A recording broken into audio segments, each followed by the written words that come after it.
내가 맞은 코로나19 예방 백신 얼마나 예방 효과가 있을까? 경남 전체 도민의 77.5%가 백신 접종을 완료했지만 돌파 감염이 빠르게 번지고 있습니다. 추가 접종 간격을 더 단축해야 한다는 지적도 나오고 있는데요. 이 문제 경상남도 감염병 관리 지원단의 김선주 단장 모시고 자세히 들어보겠습니다. 어서 오십시오. 네, 반갑습니다. 네, 먼저 바로 질문을 드리겠습니다. 지금 돌파 감염의 확산세가 꺾이지 않는 이유는 어디 있을까요? 네, 일단 최근에 어쨌든 우리나라가 이제 위드 코로나를 선언하지 않았습니까? 네. 그래서 이제 그동안 굉장히 오랜 동안의 어떤 그 사회적인 어떤 그 거리두기 이런 거에 대한 피로감, 네. 그리고 이제 위드 코로나에 대한 어떤 인식이 이제 코로나 이전으로 돌아간다는 생각 때문인지 네. 최근 모임이나 이런 그 만남이 굉장히 많아졌거든요. 그래서 이제 그런 것들이 일단 제일 큰 이유라고 생각이 되고, 네. 두 번째로는 이제 그 서두에서 말씀하셨지만 이제 그 돌파 감염, 네.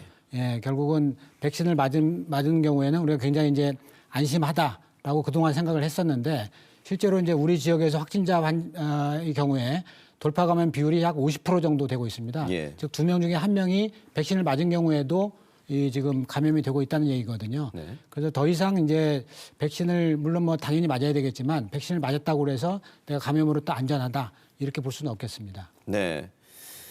지금 경남 지역 같은 경우는 고령층의 돌파 감염도 많이 늘고 있는데 이 추가 접종 간격을 좀 줄여야 된다는 의견이 있지 않습니까? 그렇습니다. 이제 원래는 이제 6개월에서 한 8개월 정도로 추가 접종을 생각을 했다가 예. 최근에 이제 확산세가 워낙 심해지고 그러다 보니까 정부에서는 이걸 이제 4개월에서 5개월로 지금 단축해서 네. 운영을 하려고 하고 있고요. 네. 예, 그래서 특히 이제 이런 고령층인 경우에는 이런 그 감염에 굉장히 취약하고 또 감염됐을 경우에 합병증이나 후유증 이런 게 워낙 많기 때문에 네.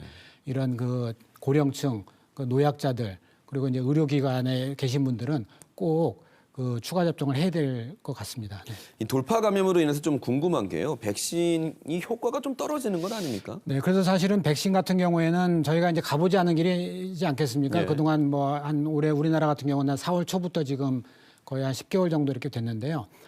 물론 뭐 예상은 훨씬 더 지금보다도 이제 그 방어 효과가 좋을 거다. 네. 이렇게 생각을 했는데 말씀드린 대로 지금 50% 정도나 이렇게 돌파 감염이 있어서 네. 저희가 기대한 것보다는 확실히 좀 그 백신의 효과는 낮은 것은 사실입니다. 예. 네.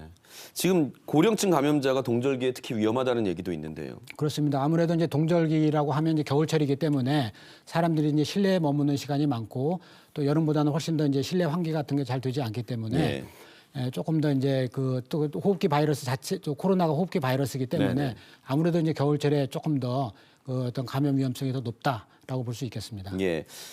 백신의 효과가 생각보다는 낮다. 그런데 그럼에도 불구하고 백신을 맞아야 되는 이유로 위중증 환자를 줄일 수 있다라고 그렇습니다. 했거든요. 예, 예를 지금 들어서 오히려 늘고 있습니다. 네네. 예를 들어서 이제 그 백신이 나오기 전에는 네. 저희가 이제 위중증 특히 이제 70대, 80대 이런 경우에 감염이 되면 사망하는 비율이 거의 20% 정도 됐거든요. 예. 그래서 매우 높았는데 네. 다행히도 이제 백신을 맞은 경우에는 그보다 훨씬 낮습니다. 그래서 뭐 2배, 3배 이상 훨씬 낮기 때문에 반드시 이제 백신을 맞는 것이 옳은 길이다라고 생각이 됩니다. 그러니까 사망률 자체가 좀 떨어지고 그렇습니다. 있기 때문에 네네. 효과는 분명히 있다는 있습니다. 말씀이시네요. 네네. 알겠습니다. 우리가 앞서서 돌파 감염 얘기도 했습니다만 지금 또 이슈가 되고 있는 게 의료기관의 집단 감염이거든요. 이거는 원인이 어디 있다고 보시나요? 네, 그렇습니다. 이제 의료기관은 늘 이제 그 병원에 이제 환자분들이 오시는 거고, 그다음에 이제 또 의료 종사자들이 많이 있어서 늘 붐비는 곳이거든요, 사실은. 그리고 이제 또 잘 아시는 것처럼 그 무증상 비율이 한 40%나 됩니다. 그래서 자기도 모르는 사이에 이제 그 감염된 상태에서 이렇게 올 수도 있고, 그래서 여러 가지 그 코로나가 굉장히 이제 퍼지기 쉬운 그런 환경이다라고 예. 보면 되겠고요. 실제로 지금 이제 코로나 환자 자체가 많아지면서 이분들이 이제 병원에 오실 확률도 많고, 특히 이제 그 정신병원이나 요양병원 이런 경우는 24시간 이분들이 늘 그 밀폐된 공간에서 되게 생활을 같이 하기 때문에 네. 실제로 굉장히 이런 집단 감염이 그 발생 위험이 높고 일반 병원에서도 이런 코로나 환자 유입이 굉장히 위험한 그런 시기라고 볼 수 있습니다. 지금 일선 병원에서도 좀 긴장하고 계실 텐데요. 어떤 대책이 필요할까요? 그렇습니다. 그래서 이제 그 병원에 계신 이제 종사자분들이 굉장히 그 경각심을 가지고 평소처럼 늘 방역 활동이라든지 그런 환자 발생이 되지 않도록 늘 주의를 해야 되겠고요.